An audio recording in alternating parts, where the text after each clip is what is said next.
Assalamualaikum warahmatullahi wabarakatuh. Selamat datang kembali di channel video Aini and Family. Sebelum saya akan memberitahukan topik apa yang akan saya bahas di video kali ini, saya mau nanya dulu. Apakah bayi bunda usai menyusu selalu mengeluarkan kembali apa yang telah dia minum atau apa yang telah dia makan? Apakah bayi Anda sering gumoh? Kalau jawabannya iya, maka sama ya. Bayi saya yang sekarang usianya hampir 3 bulan itu juga sering banget gumoh. Dalam sehari mungkin 1-2 kali gumoh. Selalu seperti itu ya, setiap hari mungkin selalu ada jadwalnya dia gumoh. Tapi kadang juga pernah sih dia nggak gumoh sama sekali, tapi itu jarang banget. Jadi dia termasuk yang sering banget gumoh. Kondisi yang mirip muntah ini kita sebut gumoh, ya meskipun beda sih antara gumoh sama muntah. Kalau gumoh itu biasanya disertai dengan bayi cegukan, kemudian tersedak, batuk, menangis, atau ketika bayi menolak makanan. Nah, jadi itu mengalir begitu saja airnya, air susunya. Air susunya mengalir begitu saja tanpa ada dorongan dan bayi tampak merasa tidak kesakitan sama sekali. Kemudian kalau muntah apa? Kalau muntah kebalikannya ya. Kalau muntah itu ada dorongan kuat dari dalam perut bayi atau ada kontraksi di otot perut bayi sehingga dia tampak kesakitan dan tampak berusaha sangat keras untuk mengeluarkan apa yang telah dia makan atau apa yang telah dia minum. Nah, gumoh ini istilah medisnya adalah reflux, yaitu tadi karena dia cekukan, menangis, batuk, atau tersedak. Sebagai orang tua baru pasti kita khawatir ya kalau seandainya bayi kita sering banget gumoh, padahal ya gumoh ini adalah hal yang wajar. Oleh sebab itu, di video kali ini, agar kita sebagai orang tua tidak terlalu khawatir bayi gumoh itu, maka kita harus tahu dulu apa itu pengertian gumoh, kemudian apa yang menyebabkan bayi sering gumoh, hal-hal apa yang bisa kita lakukan untuk mencegah bayi gumoh, dan apa yang bisa kita lakukan kalau bayi itu sudah gumoh. Kemudian yang terakhir, tanda bahaya gumoh pada bayi. Seperti itu. Kita sekarang ke pengertian dulu. Tadi di awal sudah kita bahas sih, gumoh itu adalah keluarnya cairan susu atau makanan yang baru saja ditelan. Istilah medisnya adalah reflux. Gumoh ini sebenarnya masih bisa dikatakan normal apabila memiliki 4 syarat. Yang pertama, bayi tetap mau menyusu dan tetap mau makan. Yang kedua, bayi tidak rewel, juga tidak disertai demam. Yang ketiga, bayi tetap terlihat nyaman. Dan yang keempat, bayi masih bisa bernafas dan tidak terlihat sesak nafasnya. Kemudian apa sih yang menyebabkan bayi sering gumoh? Jadi gini, air susu yang dia minum, ASI yang dia minum, atau makanan yang dia makan, setelah melalui mulut akan masuk ke kerongkongan, kemudian masuk ke dalam lambung. Sebenarnya antara kerongkongan sama lambung itu ada katupnya, tapi pada bayi usia di bawah 6 bulan, katup ini belum terbentuk sempurna, sehingga memungkinkan makanan yang telah dia minum atau makanan yang telah dia makan itu bisa keluar kembali ya, karena katupnya ini belum sempurna. Fungsi katup ini sebenarnya adalah menghalangi makanan yang sudah masuk ke lambung keluar lagi ke kerongkongan dan dimuntahkan atau digumohkan melalui mulut. Tapi ya karena belum sempurna, otomatis bayi itu ketika makan atau minum yang sudah di lambung akhirnya memungkinkan dia untuk memuntahkan kembali isi dalam perutnya. Yang kedua, dia terlalu banyak menelan udara saat menyusu. Udara yang dia telan saat menyusu ini tidak sengaja ya bunda, entah karena pelekatannya tidak sempurna atau posisi menyusunya tidak sempurna, atau bisa jadi karena bayi menangis kemudian dipaksa menyusu. Ini akan menyebabkan bayi menelan udara. Apabila udaranya tertelan di dalam lambung, maka kemudian dia akan berusaha mengeluarkan udara tersebut sehingga bayi bisa gumoh. Makanya tadi disebutkan bayi gumoh itu disertai dengan sendawa atau cekukan. Kemudian yang ketiga, bayi terlalu banyak minum susu. Perlu kita ketahui bahwa lambung bayi itu masih kecil banget, jadi daya tampungnya terhadap ASI atau makanan itu masih sangat sedikit. Ketika dia sudah minum susu dan terlalu banyak, apalagi ditambah dengan katup yang belum sempurna, otomatis keluarnya cairan dari dalam lambung ini kemungkinan keluarnya cairan dari dalam lambung ini akan semakin besar. Tapi begini ya bunda, seiring dengan bertambahnya usia, maka gumoh pada bayi ini frekuensinya akan menurun. Karena apa? Ya karena itu tadi, fungsi katupnya sudah berfungsi secara sempurna. Nah, jadi kita tunggu saja kalau bayi kita sudah usia 4-5 bulan atau ya hampir 6 bulan, maka frekuensi gumohnya akan berkurang. Kemudian topik yang selanjutnya yang ketiga adalah kalau bayi gumoh apa yang bisa kita lakukan? Yang pertama, ganti baju bayi sesegera mungkin setelah dia gumoh.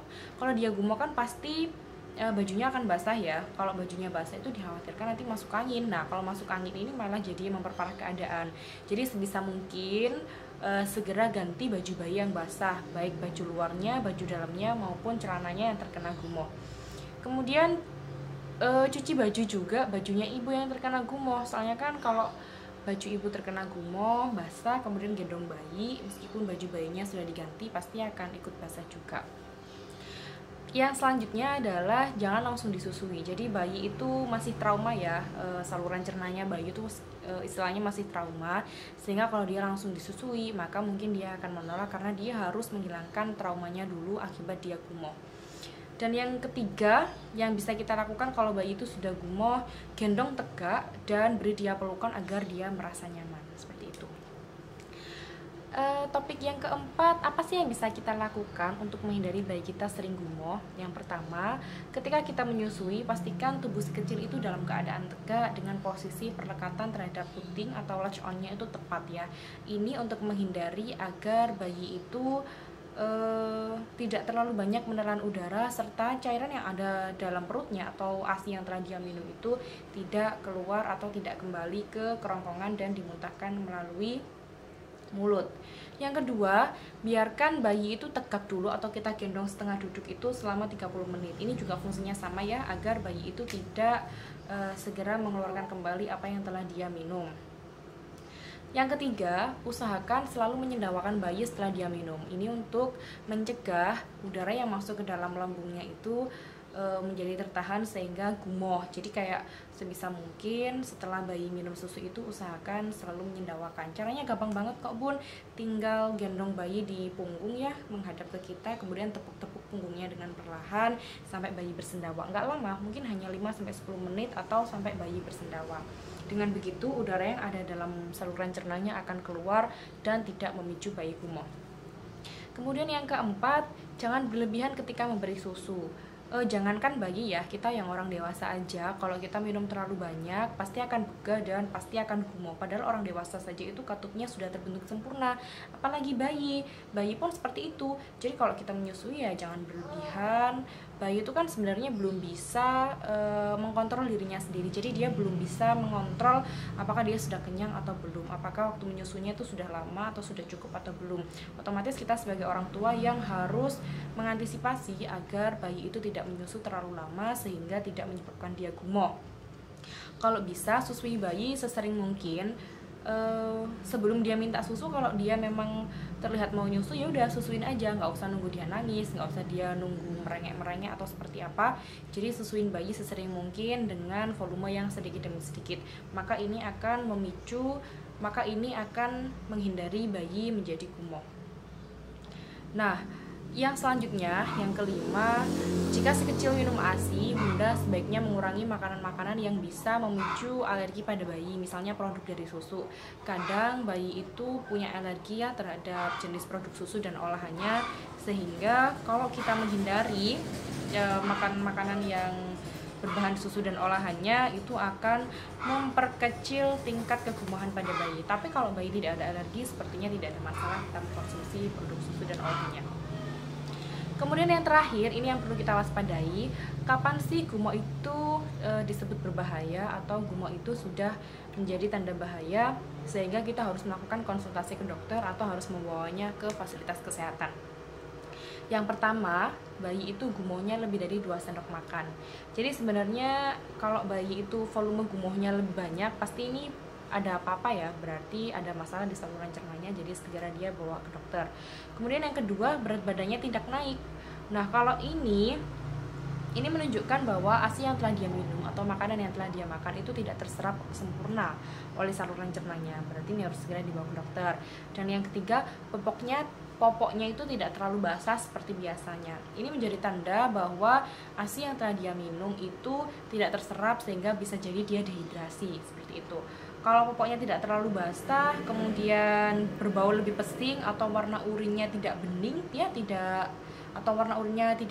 dan pekat ya, warnanya pekat dan bau pesingnya menyengat, bisa jadi itu adalah tanda dia dehidrasi. Dan yang keempat, bayinya itu terlihat lelah dan lesu. ini menjadi tanda bahwa dia itu tidak mencukupi, energinya itu tidak tercukupi, sehingga ini harus kita konsultasikan ke dokter. Dan yang selanjutnya, gumohnya itu bercampur dengan cairan berwarna kuning, hijau, atau coklat, atau bahkan bercampur darah. Ini jelas ada masalah di saluran cernanya, jadi harus segera dikonsultasikan ke dokter. Ada yang selanjutnya, bayi itu tampak sesak nafas. Jadi gini, gumoh itu kadang bayi itu gumohnya melalui hidung ya, jadi kayak menyembur gitu melalui hidung, tapi ini sudah kita sebut muntah sih, bukan gumoh lagi. Nah, kalau dia gumohnya atau muntahnya itu sampai melalui hidung menyembur keluar, ini bisa jadi akan menutup jalan nafasnya dan bayi akan terlihat sesak napas dan kesulitan bernafas. Ini jelas harus dikonsultasikan ke dokter sesegera mungkin, karena kalau sampai cairan yang dia keluarkan melalui gumoh atau muntah itu menutup jalan nafasnya, ini jelas sangat berbahaya. Bayi gumoh di usia yang sudah di atas 6 bulan ini juga berbahaya. Berarti ini ada tanda-tanda bahaya yang disebabkan oleh penyakit tertentu di saluran cernanya ya, seperti alergi susu, kemudian penyumbatan atau penyempitan pada kerongkongan, dan penyakit refluks asam lambung pada bayi, atau penyakit-penyakit lain yang ada di saluran cerna. Nah, itu adalah tanda-tanda bahaya kalau bayi kita itu gumoh. Gumoh ini merupakan hal yang wajar ya, namun seringkali membuat kita khawatir. Oleh karena itu, kita harus waspada, kita harus memperhatikan bagaimana gumohnya pada bayi dan frekuensinya seperti apa. Tapi tidak bisa kita pungkiri, gumoh ini adalah bagian dari tumbuh kembang si bayi. Oleh karena itu, kita yang harus wajib belajar, kita yang harus memperdayakan diri kita sendiri untuk kebaikan tumbuh kembang bayi. Sekian video dari saya, semoga bermanfaat, dan saya akhiri. Assalamualaikum warahmatullahi wabarakatuh.